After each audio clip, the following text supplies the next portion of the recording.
अस्सलाम वालेकुम फ्रेंड्स। मैं हूं मोहसिन रज़ा और आप लोग देख रहे हैं 24/7 टीचर्स ऑनलाइन। दोस्तों, क्लास चल रही है हमारी फाइनेंशियल मैनेजमेंट की और आज उस सीरीज़ का हमारा चौथा लेक्चर है। दोस्तों, आज की क्लास का जो हमारा टॉपिक है वो है फाइनेंशियल स्टेटमेंट एनालिसिस। दोस्तों, मेरी आप सब लोगों से गुजारिश है कि जैसे आपने मुझे VFFF virtual student support services में प्रमोट किया, वैसे ही इस चैनल में भी प्रमोट करें ताकि मैं और वीडियोस बनाता रहूं और इसी तरह आप लोगों की हेल्प करता रहूं। तो चलिए आज की क्लास शुरू करते हैं। आज की क्लास शुरू करने से पहले दोस्तों, हम लोग ये देख लेते हैं कि पिछली क्लास के अंदर हम लोगों ने क्या पढ़ा था। दोस्तों, पिछली क्लास के अंदर हम लोगों ने बात की थी दो अहम कॉन्सेप्ट की, जिसको हम बॉन्ड और शेयर या स्टॉक कहते हैं। उसके साथ ही हम लोगों ने टाइप ऑफ बॉन्ड की बात की थी और हमने टाइप ऑफ शेयर्स भी देखी थी और आखिर में हमने कुछ वैल्यूज देखी थी, जिसमें हमने बुक वैल्यू, मार्केट वैल्यू और लिक्विडेशन वैल्यू देखी थी और इन तीनों में मैंने आपको फ़र्क भी बताया था। ये तो थी हमारी पिछली क्लास। आज की क्लास में दोस्तों हम लोग पढ़ने वाले हैं फाइनेंशियल स्टेटमेंट एनालिसिस, कि हम फाइनेंशियल स्टेटमेंट एनालिसिस क्यों करते हैं, हम फाइनेंशियल स्टेटमेंट एनालिसिस कैसे करते हैं, कौन से ऐसे टूल्स हैं जो हम फाइनेंशियल स्टेटमेंट एनालिसिस के लिए यूज़ करते हैं, हमारी फाइनेंशियल स्टेटमेंट्स हैं कौन सी, और उसके साथ हम फाइनेंशियल स्टेटमेंट एनालिसिस के लिए एक टूल फाइनेंशियल रेशियोज यूज़ करते हैं, उसके ऊपर बात करेंगे। तो चलिए हम लोग सबसे पहले देख लेते हैं कि फाइनेंशियल स्टेटमेंट एनालिसिस होता क्या है और हम ये फाइनेंशियल स्टेटमेंट एनालिसिस करते क्यों हैं। We have studied financial statement to know about the financial position of the company. हमने फाइनेंशियल अकाउंटिंग के कोर्स में ये पढ़ा है कि अगर हमने किसी कंपनी की फाइनेंशियल पोजीशन को देखना हो तो हम उसकी फाइनेंशियल स्टेटमेंट्स को देख लेते हैं, as well as to know about the financial strength and weakness. और अगर हमने किसी कंपनी की फाइनेंशियल स्ट्रेंथ या फाइनेंशियल वीकनेस देखनी हो तो उसके लिए भी हम लोग फाइनेंशियल स्टेटमेंट देखते हैं and then compare to the benchmark company या इंडस्ट्री, और फिर हम उसको कंपेयर करते हैं किसी बेंचमार्क इंडस्ट्री के साथ। After that we have take decision about that we have invest in it और नॉट। उसके बाद हम फैसला करते हैं कि हम उस कंपनी में इन्वेस्ट कर रहे हैं या नहीं कर रहे हैं। Due to these reason we have conducted the financial statement analysis. इस मकसद के लिए हम लोग फाइनेंशियल स्टेटमेंट एनालिसिस करते हैं कि हमें कंपनी की फाइनेंशियल पोजीशन का पता चल सके, हमें कंपनी की फाइनेंशियल स्ट्रेंथ और वीकनेसेस का पता चल सके, हम उस कंपनी को दूसरी कंपनियों के साथ कंपेयर कर सकें और फिर ये फैसला कर सकें कि हमने इस कंपनी के अंदर इन्वेस्ट करना है या नहीं करना है। इन सब सवालों के जवाब जानने के लिए हम लोग फाइनेंशियल स्टेटमेंट एनालिसिस करते हैं। दोस्तों, अब हम लोग देख लेते हैं कि फाइनेंशियल स्टेटमेंट एनालिसिस तो हमने पढ़ लिया, तो हमारी फाइनेंशियल स्टेटमेंट होती कौन सी हैं। दोस्तों, हमारी 4 बेसिक फाइनेंशियल स्टेटमेंट्स होती हैं। उसमें सबसे पहली जो स्टेटमेंट है वो है प्रॉफिट एंड लॉस अकाउंट। दूसरी अहम जो हमारी स्टेटमेंट है वो है बैलेंस शीट। उसके साथ जो तीसरी हमारी स्टेटमेंट है वो है कैश फ्लो स्टेटमेंट, और लास्ट वाली जो है वो है ऑनर इक्विटी स्टेटमेंट। कुछ बुक्स के अंदर आपको ये 5 भी नजर आएंगी। उसमें जो 5वीं स्टेटमेंट है वो आपको नोट्स की शक्ल में नजर आएगी कि अगर इन स्टेटमेंट्स के अंदर कोई चीज मिसिंग है या किसी चीज की डिटेल रिक्वायर्ड है तो वो उस 5वीं स्टेटमेंट नोट्स के अंदर लिखी जाएगी। तो हम बारी बारी ये देख लेते हैं कि ये स्टेटमेंट्स क्यों बनाई जाती हैं और इनको बनाने का मकसद क्या होता है, और इनको कोई एक इन्वेस्टर जो है क्यों देखता है, क्यों वो फाइनेंशियल स्टेटमेंट का एनालिसिस करता है। सबसे पहले हमारे पास जो स्टेटमेंट है वो है profit and loss account. Profit and loss account shows the profitability of the business. अगर हमने किसी कंपनी की प्रॉफिटेबिलिटी को चेक करना हो कि ये कंपनी प्रॉफिट में जा रही है या लॉस में जा रही है, तो we have seen the financial statement named as profit and loss account. हम उस कंपनी की profit and loss account statement देख लेते हैं, या इस स्टेटमेंट को हम इनकम स्टेटमेंट भी कहते हैं। तो इससे हमें पता चल जाता है कि उस कंपनी की प्रॉफिटेबिलिटी क्या है। The second statement in the financial statement is the balance sheet. Balance sheet shows the position of the business. Balance sheet जो है वो किसी भी कंपनी की फाइनेंशियल पोजीशन को शो करती है कि what the business owes and what the business owns, कि उस कंपनी के असाफाजात क्या हैं और उस कंपनी के वाजिबात क्या हैं, मतलब उसकी एसेट्स क्या हैं या उसकी लाइबिलिटीज क्या हैं। बैलेंस शीट हमें ये बताती है। उसके बाद जो अगली स्टेटमेंट है वो है हमारी cash flow statement. Cash flow statement shows the cash inflow and outflow of the business. Cash flow statement हमें यह बताती है कि किसी भी कंपनी में कैश इनफ्लो क्या है और कैश आउटफ्लो क्या है, कि कैश एक ड्यूरिंग द पीरियड कितना आया है और कितना गया है।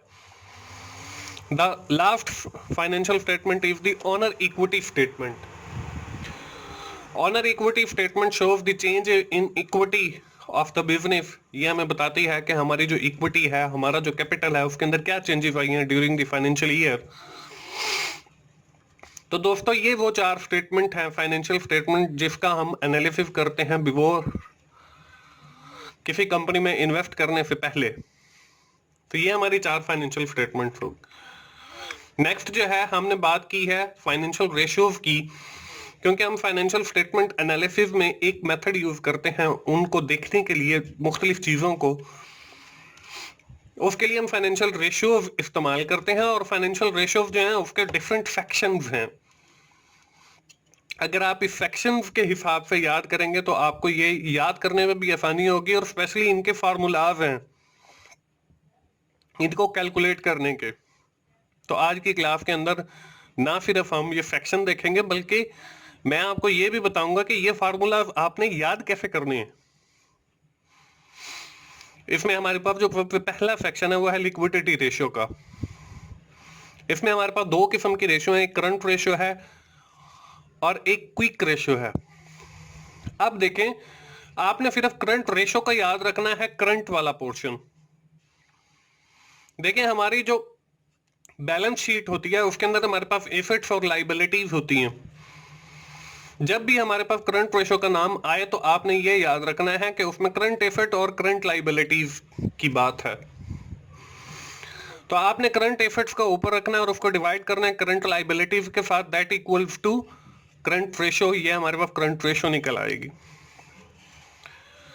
इसी तरह अगर हमने क्विक रेशियो का फॉर्मूला याद करना हो तो आपने वही करंट रेशियो वाला फॉर्मूला याद रखना है, और उसमें से सिर्फ आपने करंट एसेट्स में से माइनस कर देना है इन्वेंट्रीज को। जब आप करंट एसेट्स में से माइनस कर देंगे इन्वेंट्रीज को और डिवाइड करेंगे करंट लाइबिलिटीज के साथ, तो वो आपके पास क्विक रेशियो आ जाएगी। ये है हमारा पहला सेक्शन लिक्विडिटी रेशियो का। उसके बाद बात आ जाती है जी प्रॉफिटेबिलिटी की। प्रॉफिटेबिलिटी रेशियोज हमारा दूसरा सेक्शन है। इसमें हमारे पास जो है तीन किस्म की रेशियोज हैं। अब जो प्रॉफिटेबिलिटी है वो किसी भी कंपनी की जब कोई प्रोडक्ट फेल या करती है तो फ्री होती है। तो आपने ये याद रखना है कि ये जो रेशियोज हैं ये कैलकुलेट की जाती है on the basis of fail. तो इसमें सबसे जो पहली रेशियो है वो प्रॉफिट मार्जिन है, दूसरी हमारे पास रिटर्न ऑन एसेट है, और तीसरी जो है रिटर्न ऑन इक्विटी है। अगर हमने प्रॉफिट मार्जिन का फॉर्मूला याद रखना है तो आप देख लें कि प्रॉफिट, और मैंने ये बताया कि प्रॉफिटेबिलिटी जो रेशियो है वो कैलकुलेट की जाती है on the basis of fail. तो आपने डिवाइड कर देना उसको फेल के साथ, तो आपके पास प्रॉफिट मार्जिन आ जाएगा। मतलब आपने ऊपर नेट इनकम को रखना है और नीचे सेल्स को रखना है, तो आपके पास प्रॉफिट मार्जिन आ जाएगा। उसके बाद है रिटर्न ऑन एसेट। ये भी हमारा प्रॉफिटेबिलिटी रेशियो का सेक्शन है। तो डेफिनेट बात है इसका जो डिवीजन पार्ट वाला हिस्सा है उसके अंदर फेल आएगी। अब रिटर्न ऑन एफर्ट है, इसका मतलब यह है कि एफर्ट के ऊपर हमें क्या रिटर्न हो रहा है, तो आपने ऊपर एफर्ट्स को रखना है और नीचे फेल को रखना है, तो आपके पास रिटर्न ऑन एफर्ट आ जाएगा। इफ इतना रिटर्न ऑन इक्विटी है, ये भी सेम वैसा ही है कि ऊपर आपने इक्विटी को रखना है, नीचे फेल को रखना है, क्योंकि ये प्रॉफिटेबिलिटी रेशो का फैक्शन है और उसी का एक रेशो है। तो हम इसके अंदर जितनी भी रेशोज हैं उनका जो डिवीजन पार्ट है वो फेल है, ये बस आपने याद रखना है अगर आप प्रॉफिटेबिलिटी रेशोज को कैलकुलेट कर रहे हो। तीसरा जो पार्ट है हमारा फाइनेंशियल रेशोज के अंदर वो है एसेट रेशियो। अब इसमें देखें हमारे पास एसेट टर्नओवर है और इन्वेंट्री टर्नओवर है। पहले दोस्तों हमने जितनी भी रेशियोज पढ़ी हैं उसके हमने नीचे वाले हिस्से को याद रखा है, ये जो रेशियोज हैं इसमें आपने ऊपर वाले हिस्से को याद रखना।